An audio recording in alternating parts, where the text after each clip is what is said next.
Welcome to Kate Was Here, an improvised storytelling experiment written and performed by Doug Banks and Kat Blackard. To support this and other surprise RPG experiences, head to patreon.com/omniversemedia.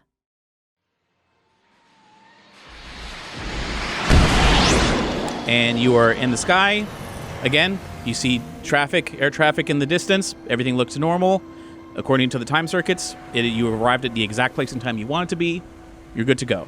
Doc is going to merge back with the Skyway traffic and make his way back towards Hill Valley, and eventually you make your way back down into Hilldale's neighborhood, and you come in and you make your landing approach just outside of Hilldale because you're not supposed to take off and land inside the neighborhood per se.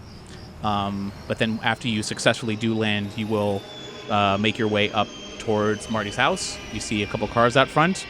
And it's otherwise a quiet neighborhood. Everything looks fine. Well then, let's go give the kids a heck of a surprise.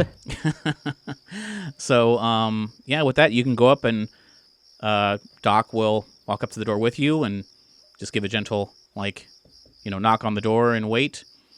And the door opens, and you see who you know as Marlene McFly, and she's like, hello.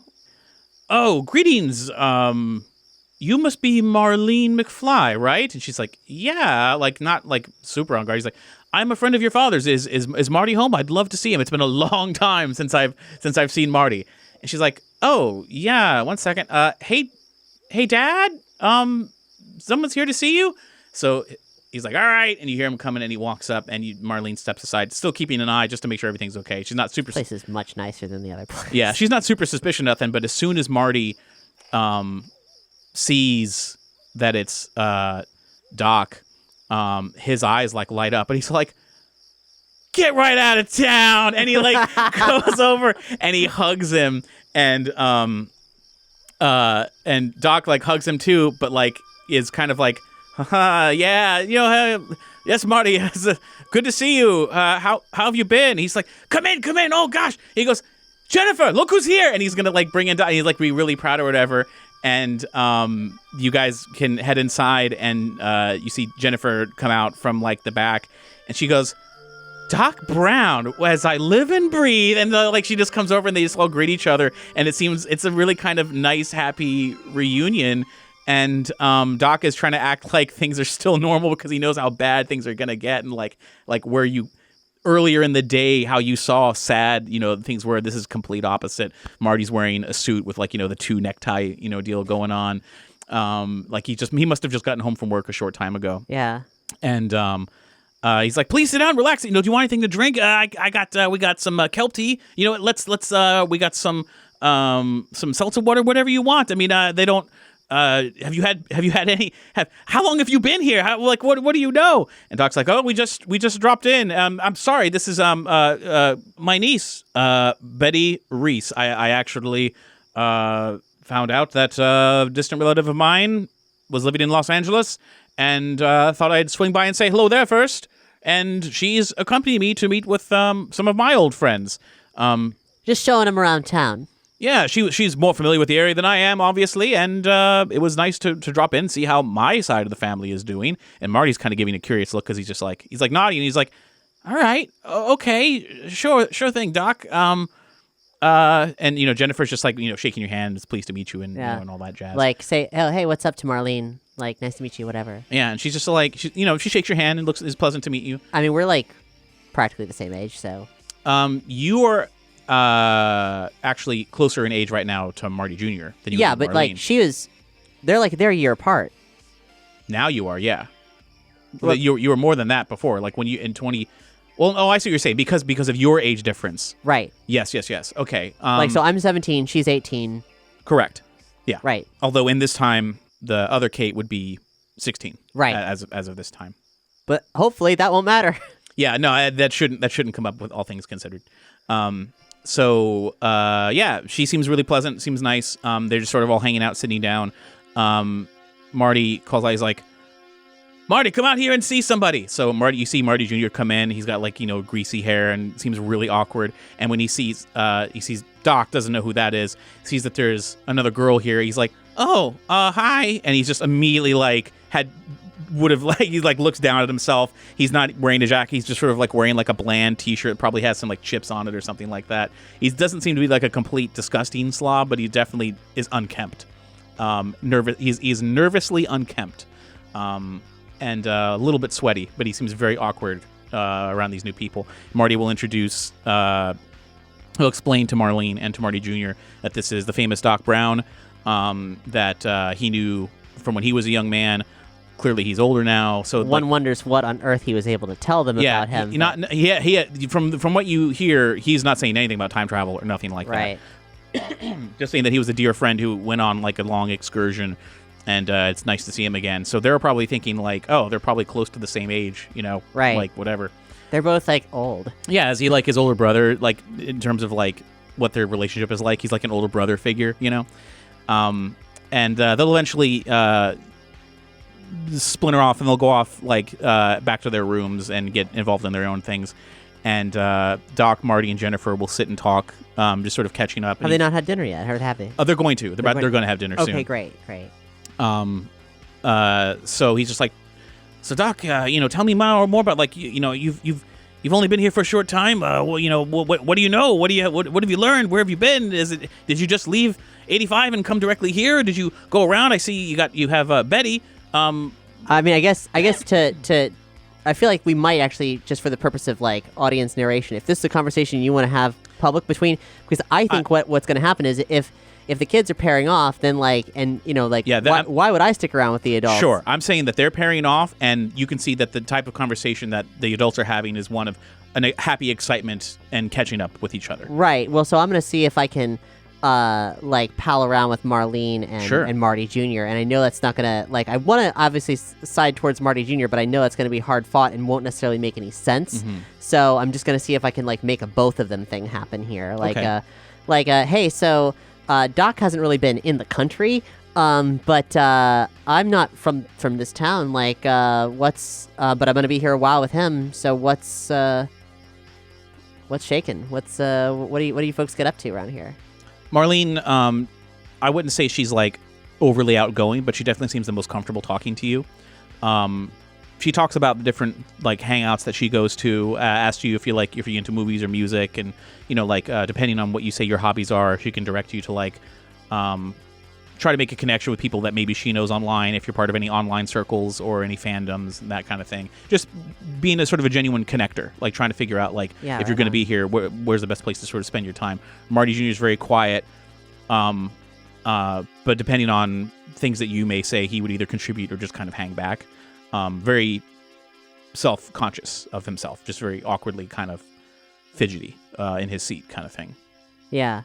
Shit, it occurs to me that I totally we should have come earlier so I could set up some fake social profiles, because one cannot simply appear in the 21st century. Right. But let's say that I have just my profiles exist, but they're all locked, so it gives me time to populate them for say I get a friend request from Marlene or Marty Jr. or whatever, I can make material's already been there or something like that. I don't know. Or maybe you could say you've just recently been curating it, you need to start from scratch because things got out of hand. Maybe you got hacked, or something like that. Yeah, I got hacked. I'm starting whatever. Over. Yeah.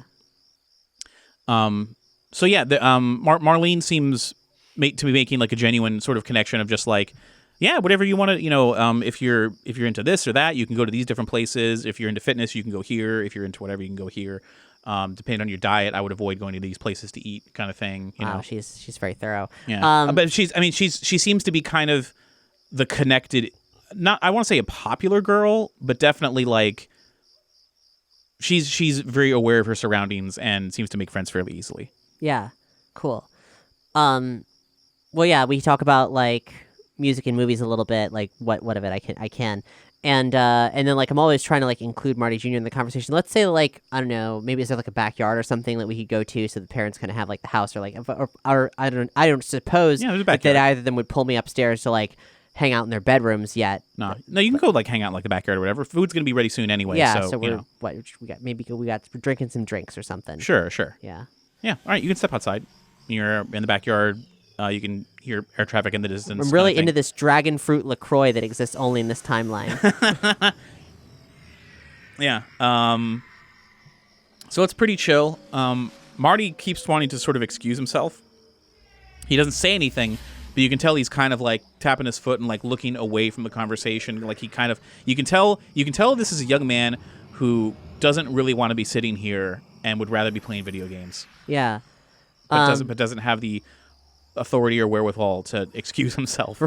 Right. So I'm trying to like bring him into the conversation. Like, well, how about you, Marty? What do you do? Any games you play? Yeah. Do you like games? Yeah. Big. I mean, I like weird indie stuff mostly, but yeah, no, I play games. You do like you into like the 2D, or you like into the holodeck games? Like I just got a new holovid system, and I've been playing some cool stuff on there. Oh, rad! That's awesome. Yeah. I admittedly have mostly done 2D stuff, but like, and this will be true, I've been looking into the holodeck stuff a lot. Like, that seems super awesome. I'm really into exploring spaces, and that like extends to virtual spaces, especially abandoned ones. And at this point, there's been so much. So yeah. No, what kind of, yeah? I'm sorry. I'm just talking about myself, but like what, what's where does that go? I want to stimulate this kid. Yeah. He seems to be comfortable talking about video games and just like different genres that he likes, and it's definitely not a lot of social things with his. Like he doesn't seem to be playing games that rely on a lot of social interaction. So it's a lot of the single player, escapist experiences was usually like what he's looking into. Mm-hmm. He seems like a good kid. He definitely seems like a good person with a good heart. He's not like harboring any like weird, subtle like mean streaks or nothing like that. But you can see how this guy could really be a pushover if people just steamroll him, you know? So you're starting to get the picture of like, okay, this guy could be suckered into committing a crime like this, you know, fairly easily. But you're getting a little bit more of a complete picture. He's not very forthcoming. He seems very shy, probably because you're a girl. But is trying to be as forthcoming as possible, like, you know, answering your questions, but definitely doesn't feel like his answers are cool. Was there a pronoun exchange when we came in the door? Did that happen or not? I don't think so. I think they just assumed they're going with she, her, like, just because you introduced yourself as Betty. Yeah. No, I was like wondering, does that happen socially in this version of 2015? It didn't come up. Okay. Just curious how the Marty, socially wokeness has mutated in this timeline. Well, Marty did introduce everyone. This is my daughter. This is my son. Right. But beyond that, there was really not much else. Gotcha. Okay. Yeah.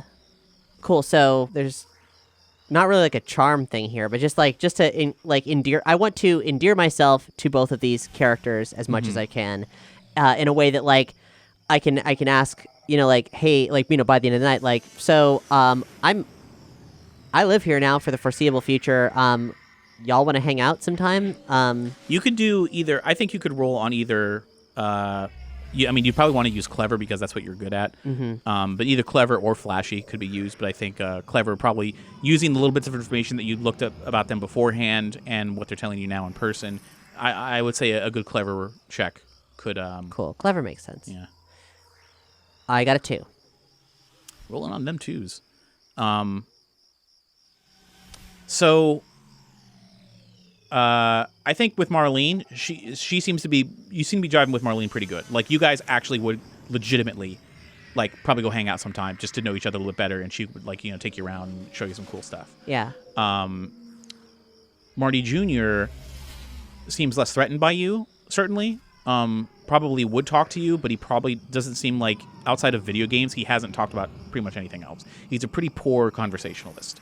But you definitely think that you've broken through in terms of like you are not a threatening person. So if you did want to have a one-on-one conversation with him at any other time, you'd think that would be okay. He wouldn't be too put off by that, but he probably might be like, "You want to talk about video games?" Because he didn't say anything else. Like he kind of just stuck to one thing that he knows. He doesn't really know much about much else. Yeah, so he's a really sweet boy, really sheltered. Just doesn't have a lot of life experience, despite being almost legally an adult. Well, cool. I'm going to improve this kid's life. It won't be hard. Unless he really fights me. Yeah, you're not starting like below 0, but like you're, yeah. So there's that. You guys can have dinner. Unless there's anything particular you wanted to talk about with them or whatever. I'm learning about school. I'm learning about people they know. So far, if no one's identifying me as like, hey, you look like Kyron's sister, like that's pretty good if that doesn't happen. I don't think that comes up at all. And getting a sense of what their activities are in the near future, and to sort of see if there's anything like any hangout opportunities in the next like couple days, tomorrow night or anything like that. I mean, yeah, there's opportunities to hang out. I mean, they just started school. I think Marlene, if I'm not mistaken, Marlene has just graduated. So, right. But Marty Jr. Do they work anywhere? Do they have jobs?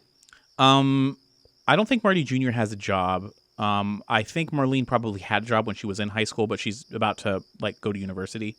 So, well, I mean, like, but when, like in January or something, or like, is she like home for the fall, or is she like about to leave? I think she's home for the fall, and then she's going to like leave starting in 2016. She's probably going to like leave then.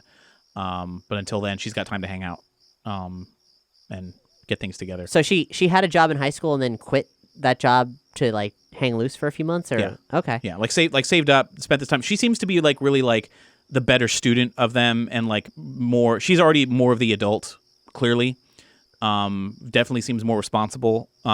She kind of has her path kind of already picked out of what she would like to do. Yeah. She wants to get into fashion, but she's not like weird about it. Like she seems pretty practical. As a about designer everything. or a model? As a designer. Okay. So like she does have a creative streak, but I wouldn't call her like the cool artistic kid in the same way that either you or Kyron are. But she has a really practical mind about it and is thinking more. She kind of has a more. Like the other Kate is like, oh, I'm K-pop and I have all this like, flashy stuff.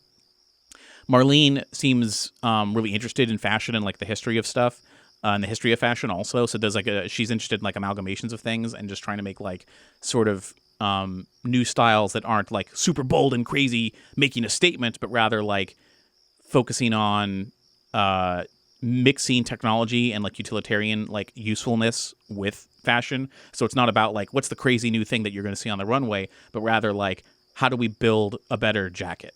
Like how do we integrate technology? Because technology is progressing more and more every day. Even in 2016, it seems super futuristic to like you or me outside the game. Yeah. But to them, this is just normal, and there's new inventions happening all the time.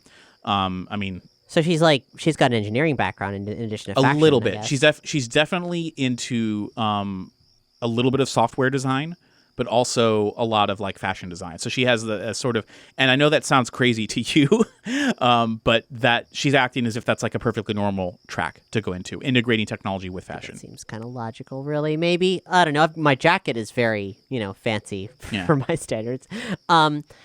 And she'll even point out like your like thing, and she does not criticize your look at all, but she says like, well, like for example, like if you're talking about like what she's interested in, and she's like, the jacket that you have like has all these inputs, you're not even utilizing like some of the inputs that you have, but you may not even need to, because if you're just wearing it for like staying warm and stuff, but if you were going to like try to integrate it into some eyewear or some heads-up displays, you have a lot of options here. But if you notice, it's not really ergonomic because of the way it's designed. If you were to tilt your head too far this way, it would just naturally kind of brush up against that. And then so when you would sit down, your shoulder would be popped up a little bit further, like your physical shoulder would be here, but the jacket would be bulky and like pop up like that. And she kind of demonstrates by like the way that you sit and everything. So she's really practically minded about a lot of these things and has a lot of cool opinions that you're like, wow, this is kind of fascinating, because I don't know all about how technology integrates with fashion, but cool. Yeah, and so obviously I'm talking about being a photographer, and like I want to see your stuff. Mm-hmm. So if she's able to show me any of her material, like that's pretty cool. She totally could, yeah.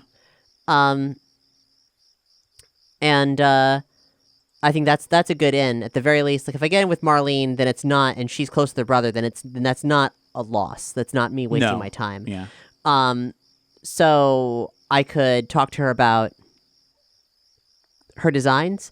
I could ask if she like has had anybody like shoot her work on models or anything like that, and they've done it like sort of amateur style, like with just friends and stuff. Really, it was just more of like exploring ideas and not so much as actually trying to make a product. Okay. So she might not be so if I was leaning in the direction of like, hey, you want me to shoot your work sometime, there wouldn't be much to show for it, or she'd be more of like, well, when I have something that I think is worth showing off, then sure. But still, she's into like the she's only just out of high school, so she's still figuring out like what her personal taste is. Like she knows what she wants to do, but she's still building that sort of portfolio kind of thing, like in terms of design. So I guess I established with them that I'm a photographer, that Doc is homeschooling me, and that I'm in town for the foreseeable future. And if possible, we're exchanging information. I can get it from Marty Jr. I'm sure he'll probably bashfully comply. Yeah. And I will see about maybe hanging out with Marlene the next day if that cool. tracks. So I'll say, as dinner begins, Marty Sr. puts on an 80s playlist and just sits down for dinner. You see that the kids just kind of roll their eyes like, whatever. And Marty Sr. is just practically giddy, to hang out with Doc again after all this time. And they seem like they've been having a great conversation. Even Jennifer seems happy to see him, like she knew about him. And they're just genuinely happy to see each other and have this nice, what is otherwise a normal dinner for them, but it's heightened because of the company. And you're there too, and they sort of dominate the conversation as the adults in the room, I suppose. Mm-hmm. And as the kids, you guys have your own like side conversations. Again, making your plans for like if you want to hang out tomorrow and stuff. Like you can totally do that. Yeah, the rest of it's up to you. Like, is there anything else you want to do at dinner, or we can just sort of fast forward till tomorrow if you want to hang out. Whatever you feel like you need to do. This is mostly your investigation. If you want to confer with Doc before leaving or whatever. Yeah, no, I mean, like, we keep it simple. Like, we introduce ourselves and we ingratiate ourselves, and I think that's been done. As long as I have a good base to work with on them, then we're good for whatever comes next. Okay. Then I guess with that, if it gets to the end of the night, Doc will take you back to the lab with him, and you can make your plans for tomorrow. Cool. All right. Well then, let's say Marlene has said she'll like show me around some cool places because I'm looking for places to shoot. Like I've explained my photographic eye, and she's like maybe knows some spots or something, and we can go to some interesting like abandoned spaces or other cool stuff or stuff she likes. Okay. Was like just to like she was more outgoing. Was there any flirty vibes at all, or was it not really? Okay. She definitely seemed like a cool, chill person, but you weren't picking up much flirtiness from it. Okay. Yeah.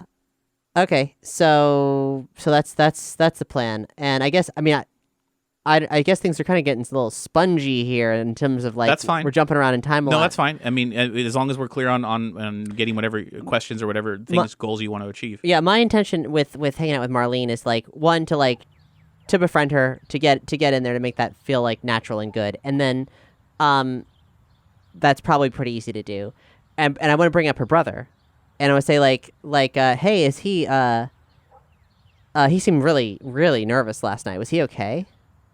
Oh, that's just how he kind of normally is. He's a good kid, but I don't know why he lacks so much confidence. I mean, like, Mom and Dad never had that problem, but he's, he just is. He's kind of a shut-in. Like, he just likes to play a lot of video games and, like, watch a lot of TV and stuff. I try to get him to go out and do things more often, but he's never really that interested. He just gets too shy and nervous around people. I don't know what the cause of it is, but I know it even caused trouble in school. He's pretty easy target to be picked on, and I've always done my best to try and step in and bolster his confidence a little bit, but I feel like the sister could only do so much.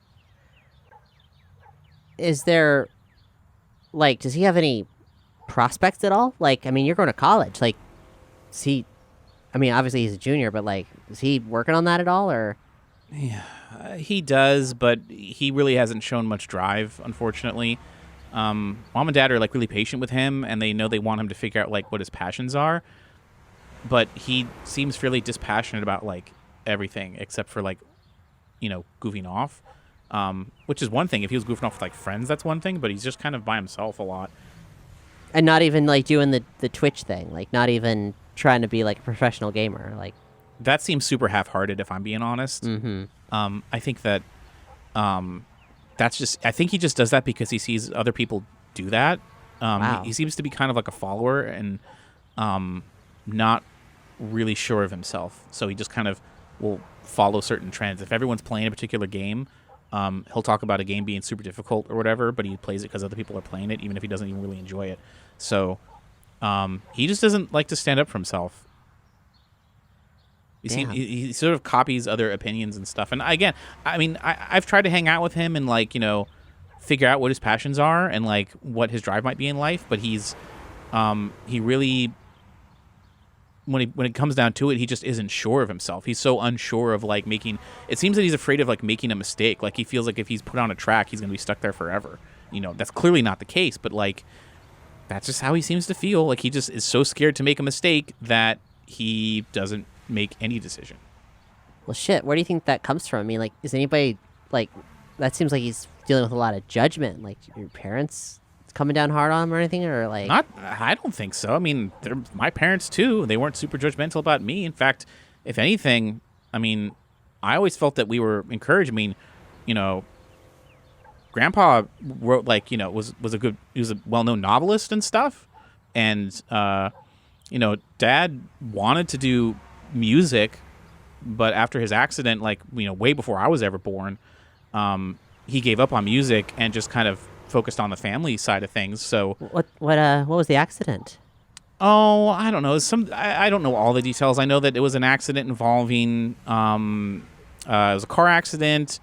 Someone that he knew when he was younger called him a chicken, and he just couldn't stand it. He always had to prove himself, so he challenged him to a race, and in the race, Dad accidentally hit this Rolls Royce, some rich guy, and the rich guy sued him, and it just put him in debt for the rest of his life, not to mention, in the accident, Dad hurt his hand, and he could never play the guitar the same way again. And this is all before I'm born, so I only don't know a little bit of the details, but, Grandma talks about it as, like, one of the saddest times because she saw, like, all his, like, hopes and dreams get crushed, but Dad bounced back after a time. It took some time, but after they decided to get married, Mom and Dad got married, and then they had me and everything, and I mean, it's been fairly normal. I don't see like any. Dad's not like super petty or like super judgmental or just try not to hold us up to these like standards of like the kids who can't kids have to achieve their dreams because their parents couldn't. He's not been that way with me. I don't think he's been that way with Marty. Or with my dad. Oh, wait, no, wait. So Marty, what do they call, like, it's Dad and then it's Marty? Yeah, but if they're in the same room, it'd be like Marty Jr. So, like, Right. Marlene's going to call him Marty. Right. And she calls Dad, Dad. Yeah, gotcha. Okay. Cool. So, let's say chill day with Marlene. We can level up our friendship score. Sure. And then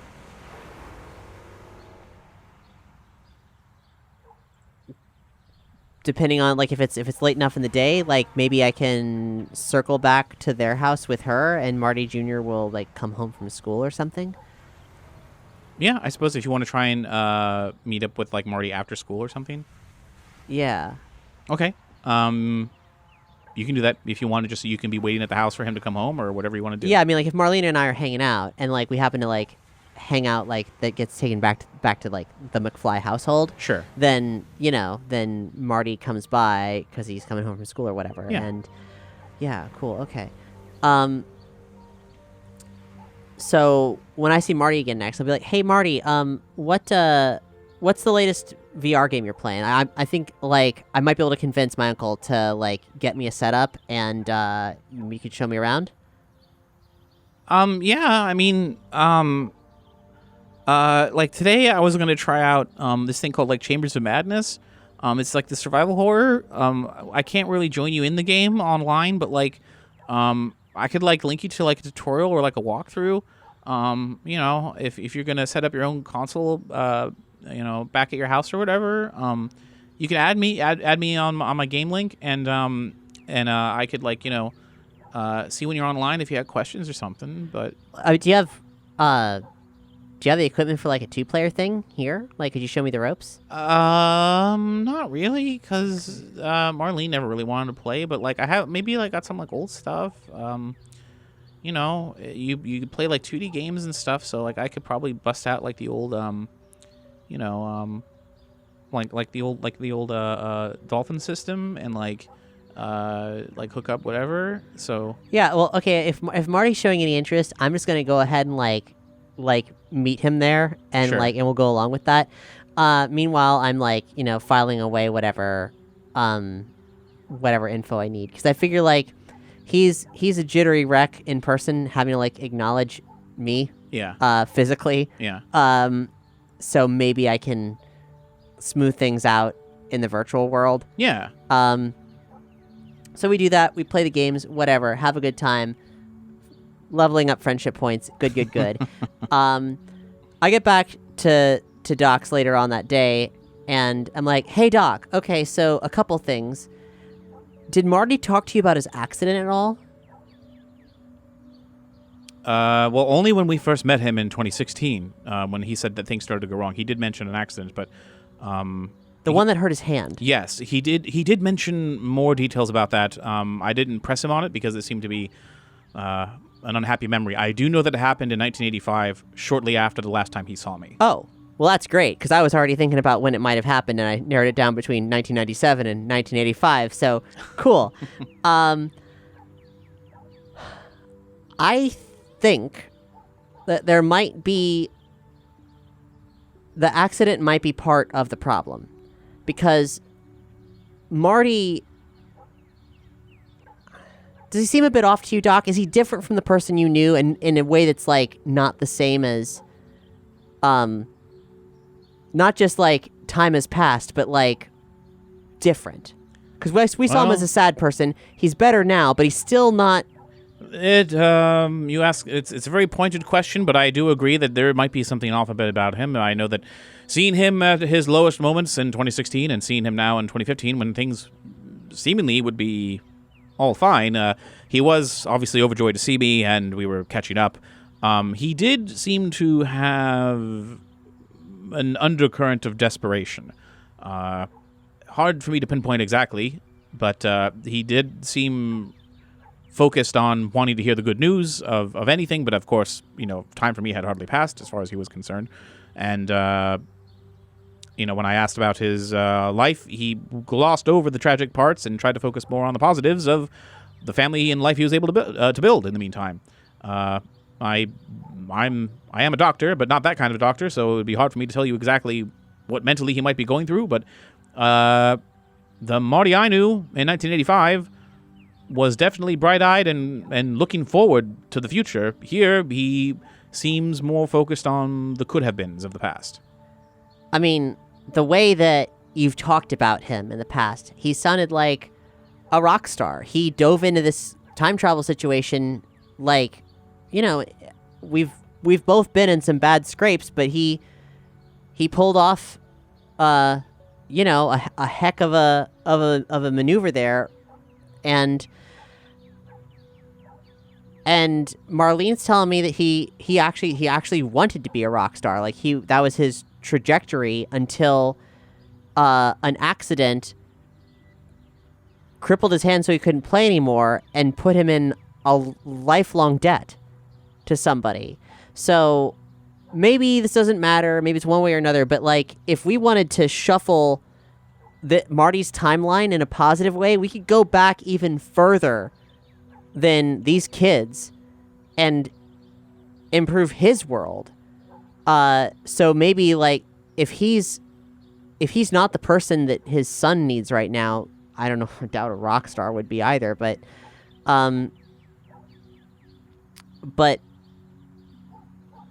maybe that would change things significantly so that the scheme would never align, so that Marty Jr. would ever be in Biff's crosshairs, because Marty McFly would be, some kind of happier person living a creative career instead of, what did he say he was doing now?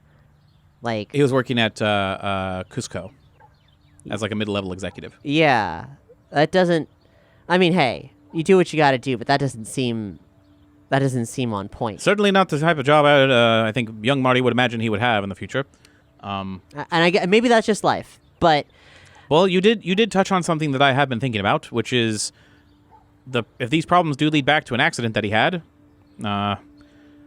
fixing that accident, preventing that accident from happening could cause a lot of positive changes in the future. Also, maybe being a better father figure, or I'm not 100% certain, but something did grab my attention and gave me a thought. Highly risky. We probably shouldn't do it. Did you notice anything about Marty and Marty Jr. when we were at the dinner table? They're the spitting image of each other.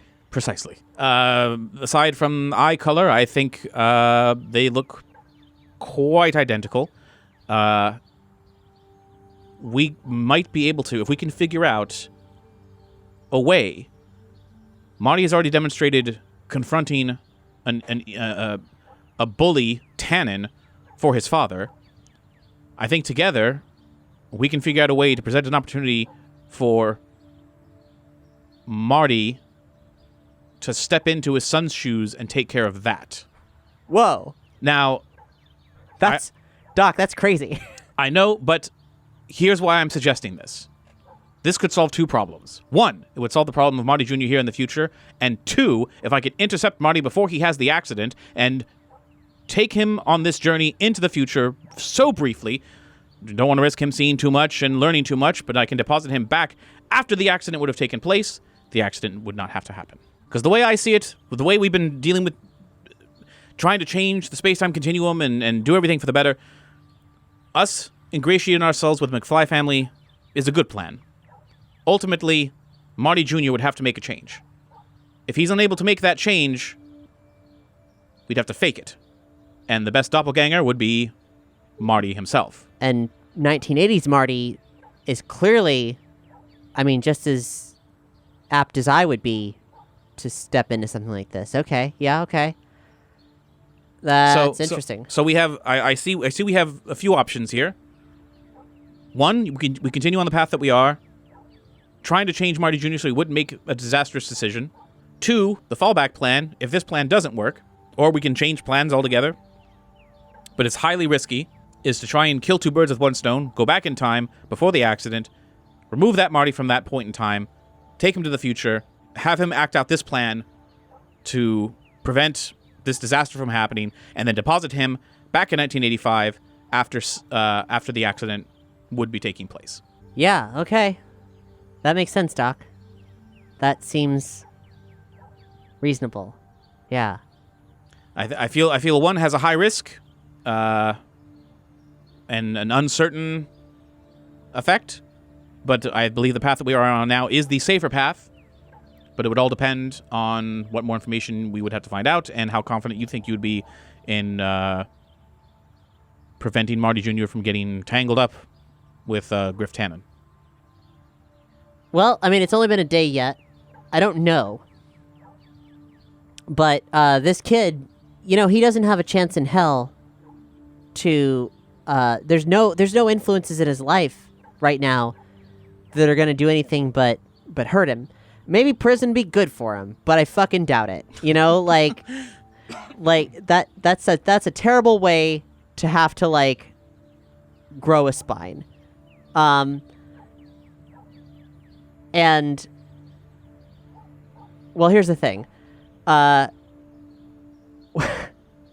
now, my plan involves us buying a virtual reality system and me hanging out with him on the internet. Because if he has a friend who's actively working to, stimulate him as an individual, this kid is nothing, Doc. This kid is an amoeba. He doesn't...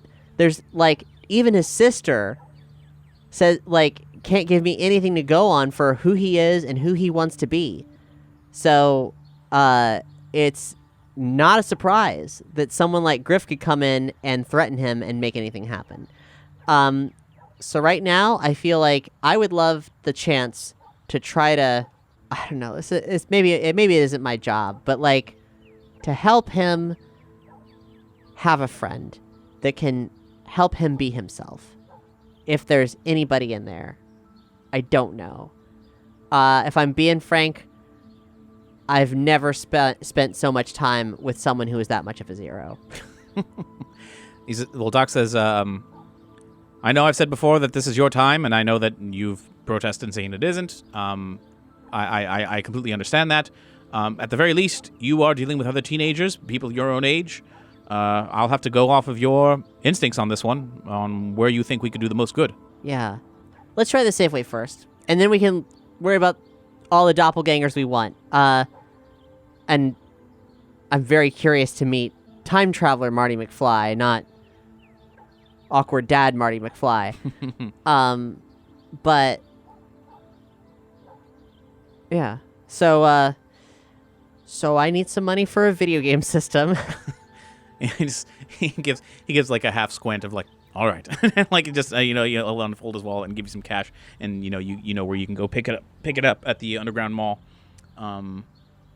Yeah, you can go take care of business pretty quick. And again, we could be malleable with time here. Like fast and loose. Yeah. I get on. I get it set up. I get online. I like friend request. Not Kyron. Friend request Marty Jr. And see if there's some kind of a 2-player thing that I could, like, a more social thing. Sure, that my presence could force him into. Yeah. You could do like the equivalent of like the VR Rock Band, kind of thing. Okay, interesting. I mean, that might be pretty performative for Marty. That's an option. I mean, what's something like? Is there anything you could do co-op like Minecraft or like Second Life? That's just sort pretty of like, chill. What's wanderable. Like you can get up to hijinks. Sure. We'll just say there's one. We'll say there's one called Civ Sand. So it's basically like Civilization sandbox game. Okay. Where you can just sort of build your own. Like it would be like a VR Minecraft, but with high definition graphics in 3D, where you could like truly sort of sculpt out like your perfect little utopia. Neat. Okay. Yeah, that's a great platform for hanging out and talking.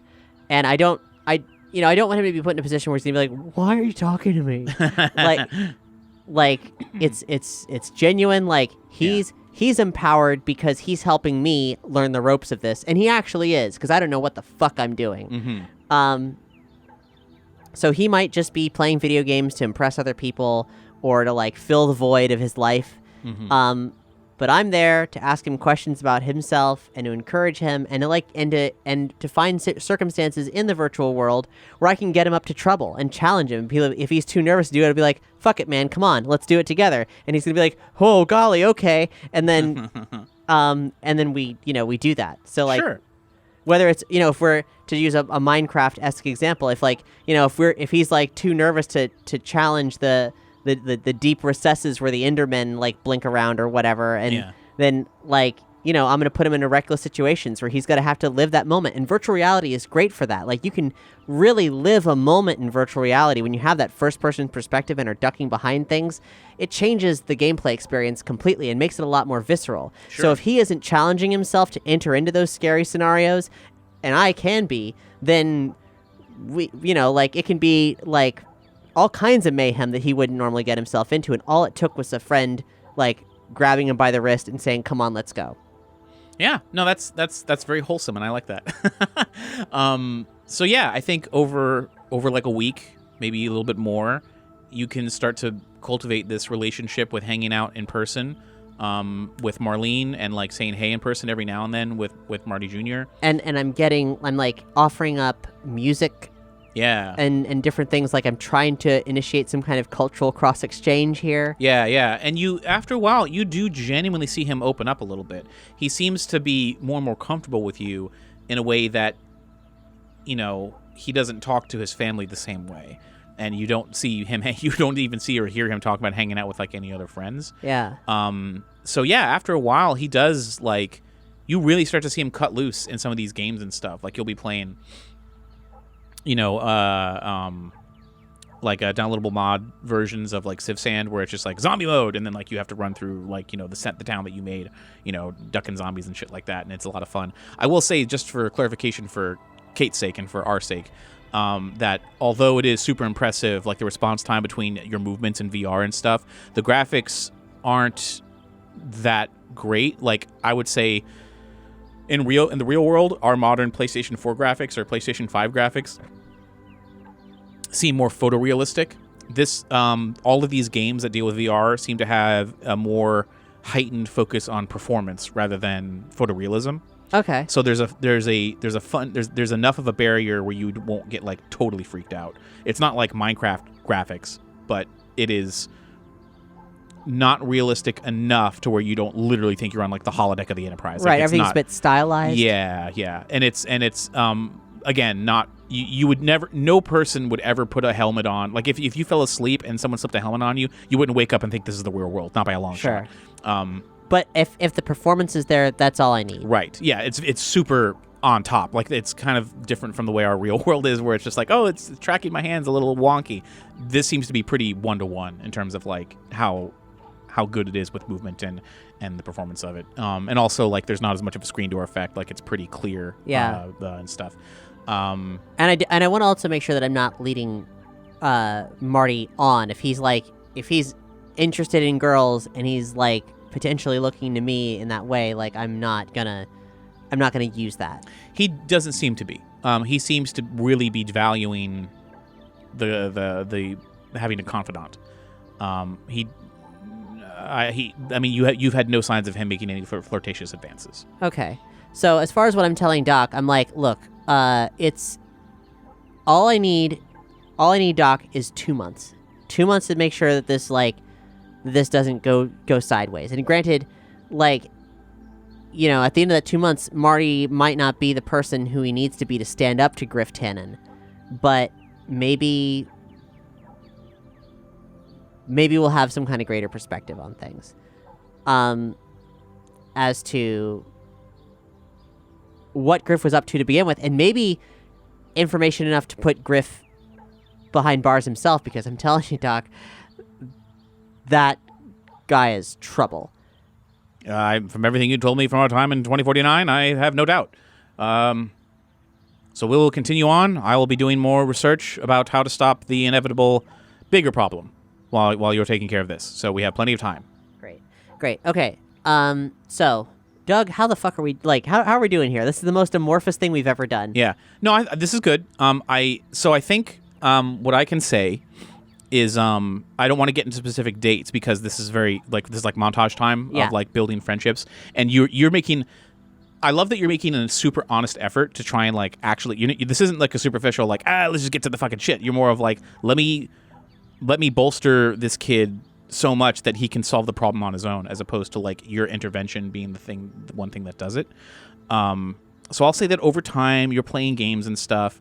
You hang out every now and then. He starts to want to hang out a little bit more and more, but he never really wants to go out much, I think, let's see, this was early September was when this happened or whatever. So I'll say maybe towards the later end of September, he finally wants to go see a Holo movie.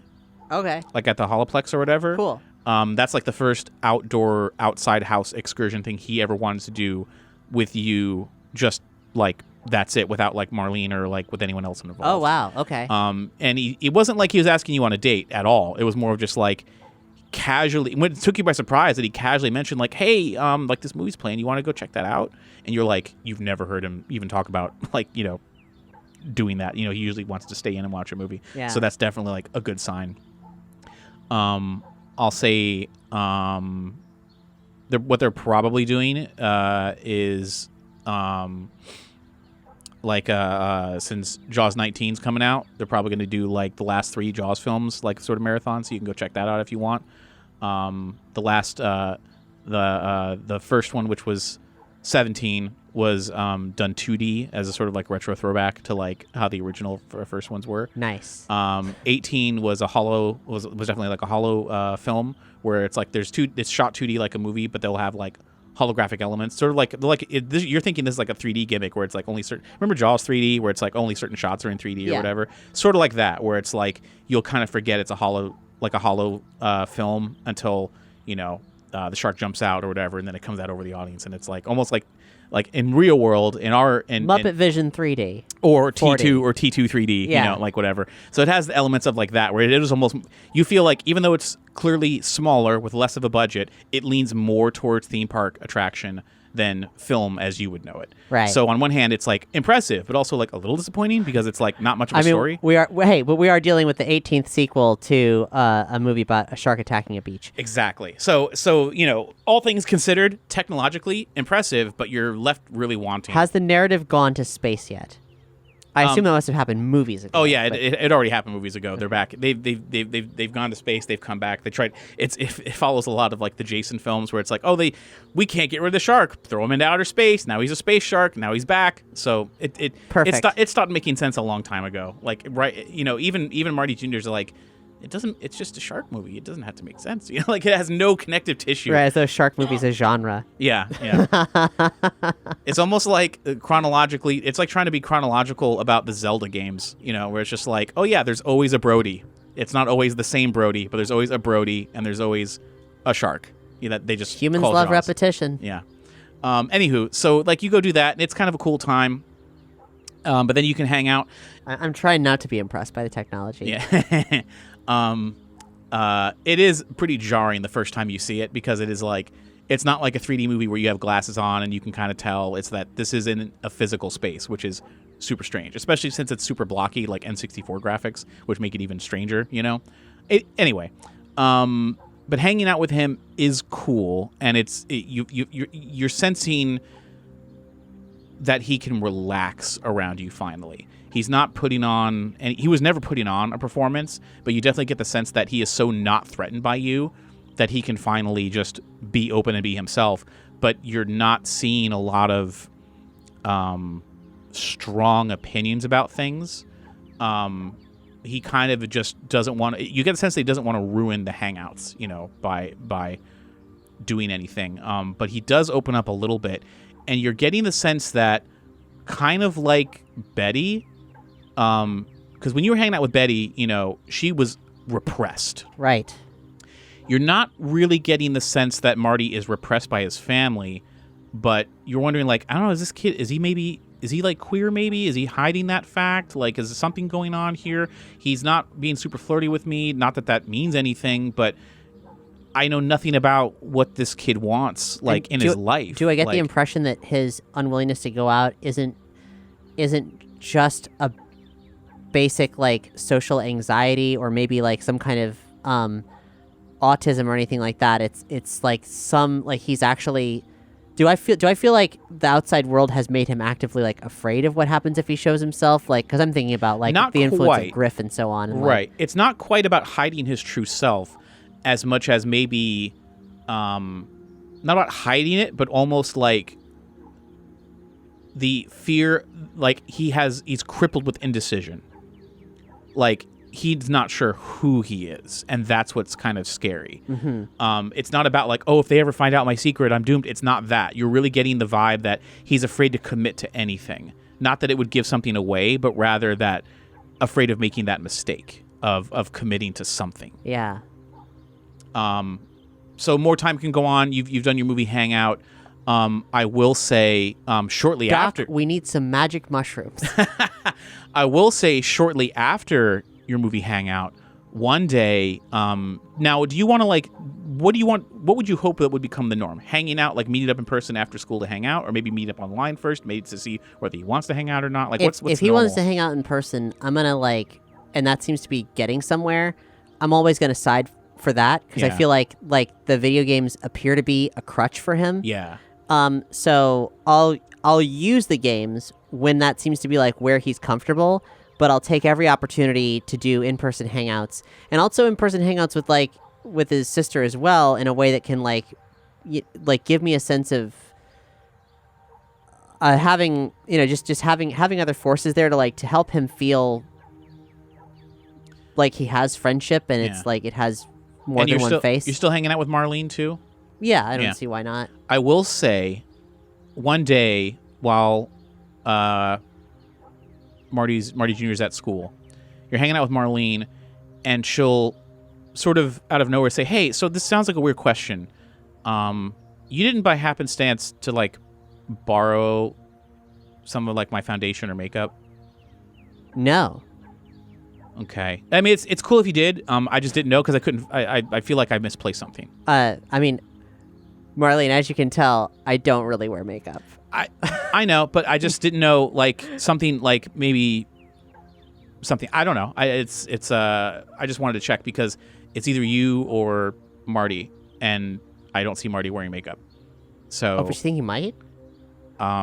I don't think so. Like, if his skin condition tells me one thing, it's that he's just really not keeping it clean. Usually, he's like I love him, but he's got to take better care of his skin for sure. Huh. Okay. Well, yeah. No. I got nothing. Well, whatever. And then you hang out like normal. Right. So later that day, Marty comes home, and very quickly wants to go to his room. He's just sort of like, hey Marlene, hey Kate, I'll catch you. Betty. Okay. Betty, that's my mistake. That's okay. DM mistake. Time paradox. So he says, hey Betty, hey Marlene, I'll catch you both later. And he like just doesn't even like really look at you both. Just kind of goes off to his room. Definitely something that's not what he was like a couple days ago. Like he was more open. He would be more willing to sit and hang out. Okay. Well, then I'm definitely going to, when it feels like, well, he's not coming back down. Like I'm gonna pry. Yeah.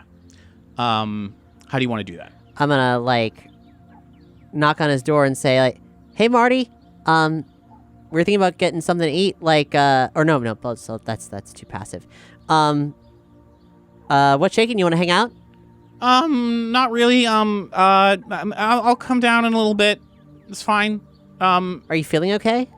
I just got a stomach ache. I'll be okay. Like he's not. Oh, yeah. Well, shit. Look, if you need anything, just text. Whatever it is you need, we'll get it for you. All right, cool. Something's wrong. Right. Yeah. And I'm not getting like a something's wrong like suicidal ideation. Like no, panic, not like that. Okay. Not like that. He's deaf, but he's certainly.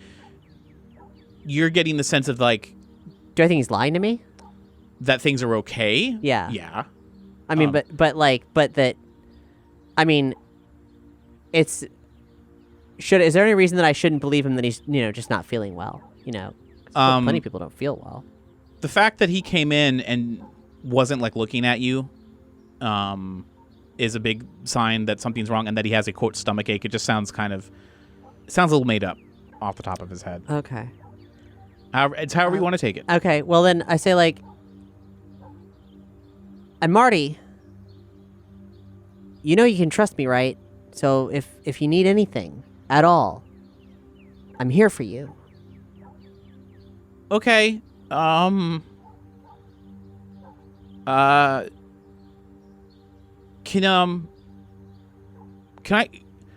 I talk to you without Marlene? Oh, dude, of course. Yeah, she's watching TV. It's fine. So he'll open the door, and and you see, you look at him, and he's looking like he's not like he's been crying, but he was sweating, like he was kind of like stressed or something. Like he's definitely jittery again. Yeah. And you notice there's a slight discoloration, like on his face. And you're thinking like Marlene was asking about the makeup.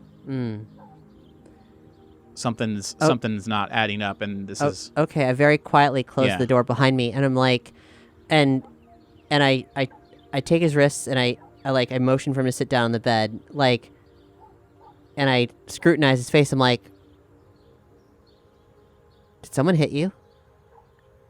Why? Because you have concealer on a bruise.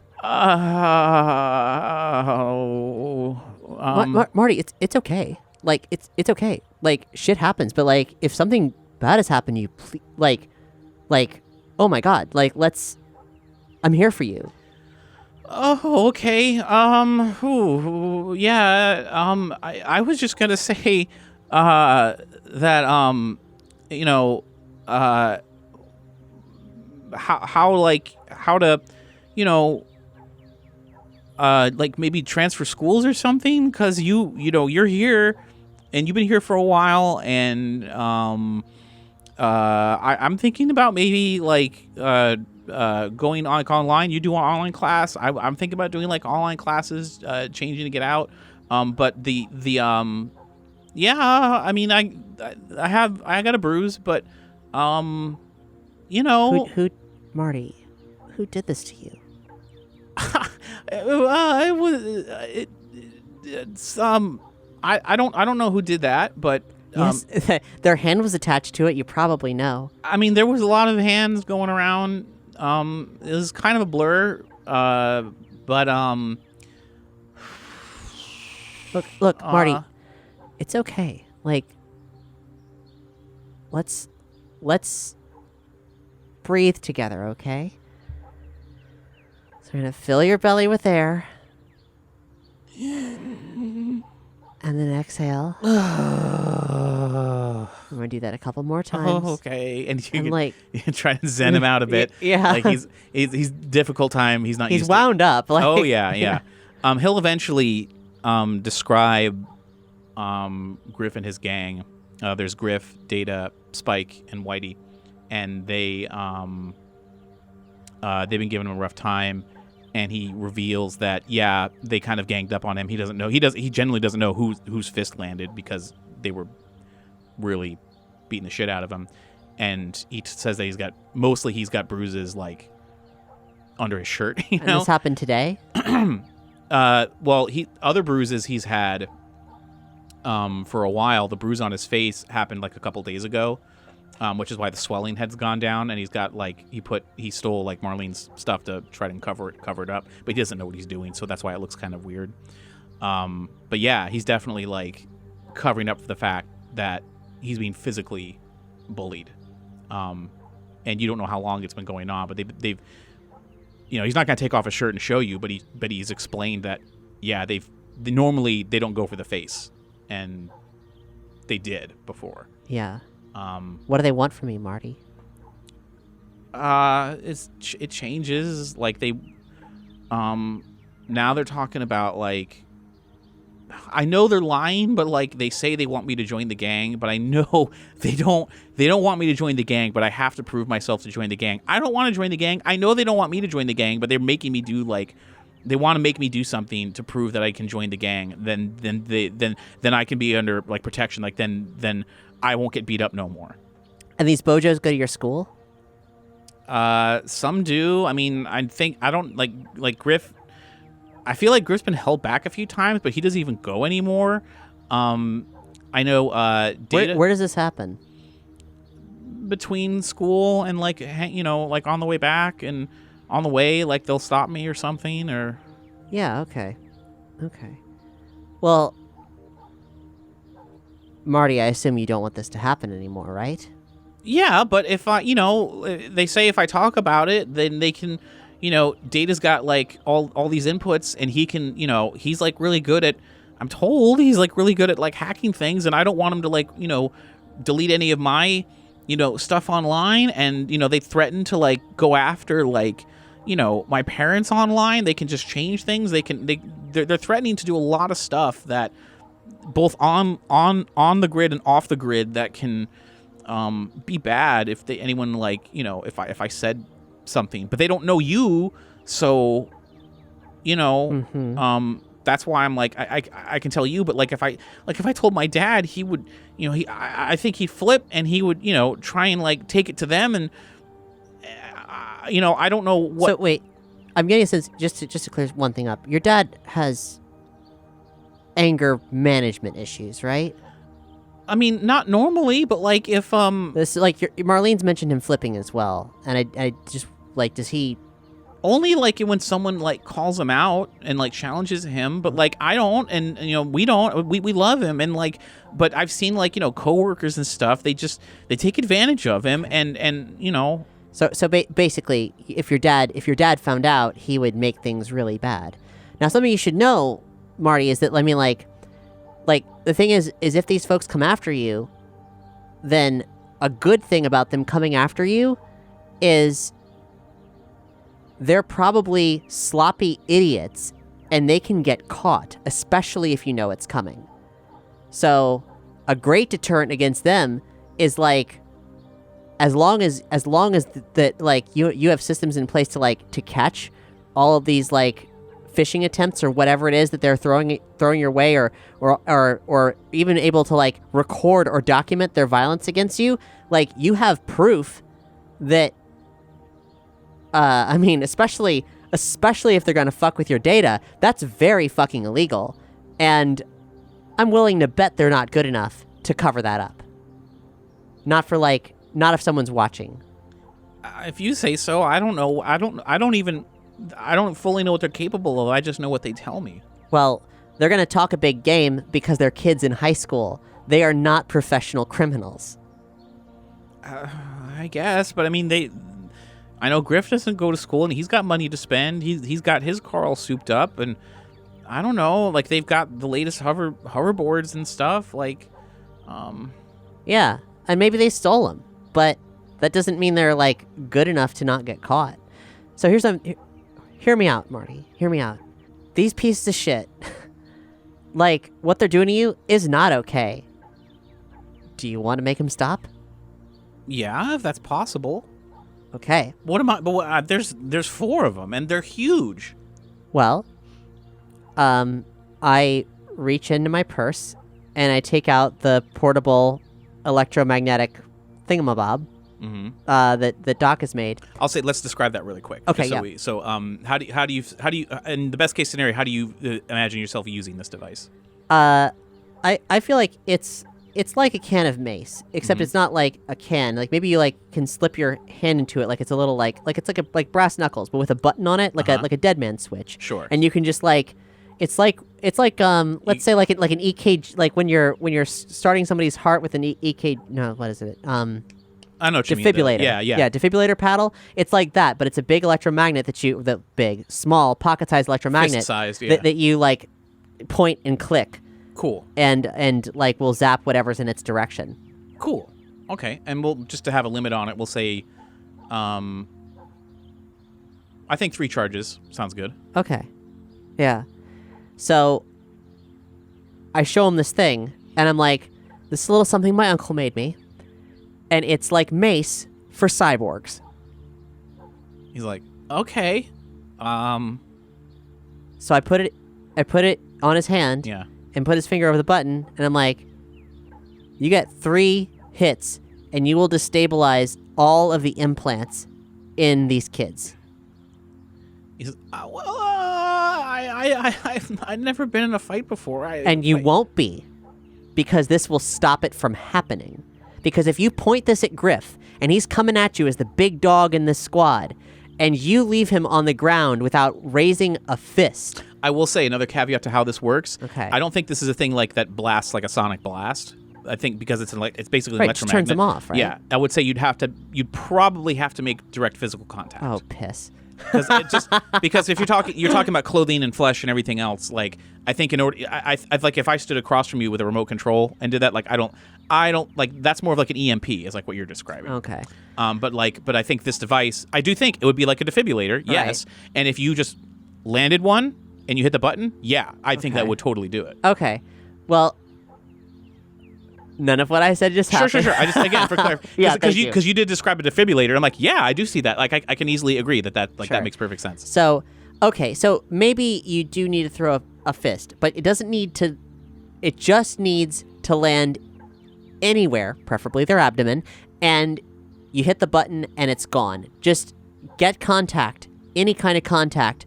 Maybe put it against his head, whatever it takes. Like, yeah, you got to get in close, but they're never going to see it coming. They don't know what this is. This is not a commercially available thing. It's something my uncle made, and it works. I mean, I've seen him try to get into fights, and he's got cybernetic implants where he's got quick reactions and things, and if he's on you, you can just as easily be like on him, and he's not going to think that you have any kind of a spine because he's already beat you down. But if you've got this advantage, it's just out there, because ultimately, Marty, like this is if they come at you and you want to protect yourself and make a show of it in a way that might make them stop. But what I think is really going to make them stop is if we catch them in the act. Okay. So, do you have any micro recorders, or like a setting or an app on your phone that does recordings? I have some of my sunglasses. They got a heads-up display and a simple cam like on the center bridge. Great. On your walks to and from school, I want you to stream all that stuff, and I will be capturing it. And any altercations they have, any threats, then it'll be on camera. And also, let's say, just in case, I will shadow you to and from school, because like this is terrible, Marty. This is what they're doing to you. Is, I mean, are there no things at your school, like any kind of anti-bullying initiatives or anything to make this, like, to any recourse that? I mean, there's only so much they can do when you're on school property, but once you're not, then right. There's there's like that's where they get you, like when you're not at school. Okay. Question, because I've just thought of it now. It's totally has nothing to do with the conversation that's happening. Have I been absorbing any more memories from other Kate? Let's see. You've been here. Ooh, you've been here a while. Yeah. I would say yes. You'd have to have. I think by this point you're almost caught up to like where you are now. Oh, weird. Because it's been like pretty much a month, right? Yeah. Like, so I would say, you have a pretty good history of up to like the past couple of years. So the last thing that you can remember fairly clearly in terms of other Kate is maybe just before that Kate got into high school. Like you're like you can remember fuzzy kind of like, oh, I don't want to go to public high school. I want to do the online thing, and I'm deciding to do the online thing. And Kyron's like, well, I'm still going to go to school, blah, blah, blah. So you're starting to see like the divergence happen between other Kate and Kyron, like where their differences start to become more apparent. And they, that other Kate's becoming her own person separate from that. You do know that mom is basically what the other kids refer to derogatory as TV mom, because she's always out of the house and she's raising you from like Zoom, basically, going around the world. That started happening when other Kate was like in middle school. Actually, when she went into middle school, like so out of elementary school, she becomes like the latchkey kid, and mom is out and about, living the dream, traveling all the time. Comes home maybe once a quarter, or so, just to take care of affairs here. Birthdays is another thing that she'll definitely try to make time for, but not always.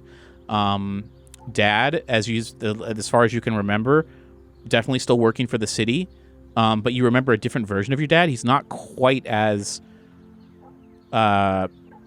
religiously conservative as he was.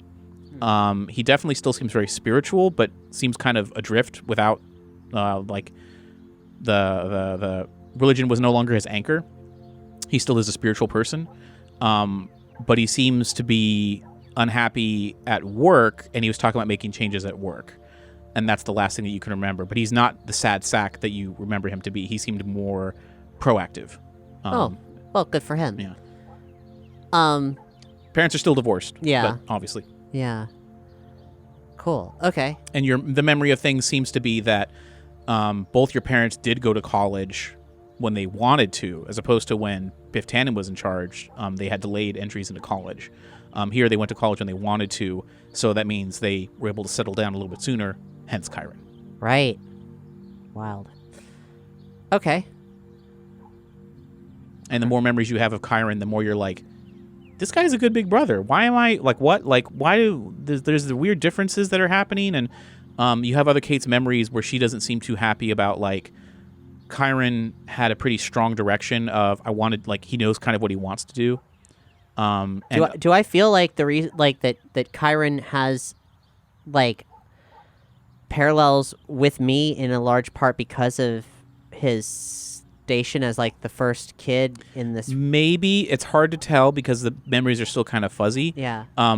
But you are getting the sense that Chiron was encouraged by both parents from an early age.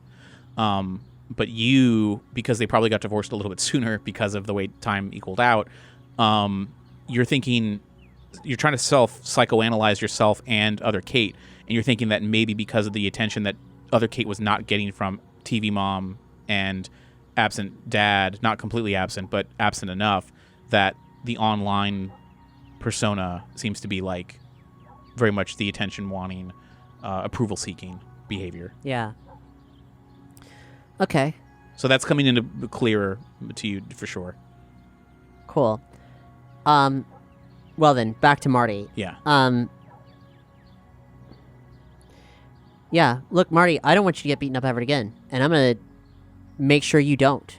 But also, like, you know, these kids, they're a gang. Like, they will keep at it unless we put a stop to them.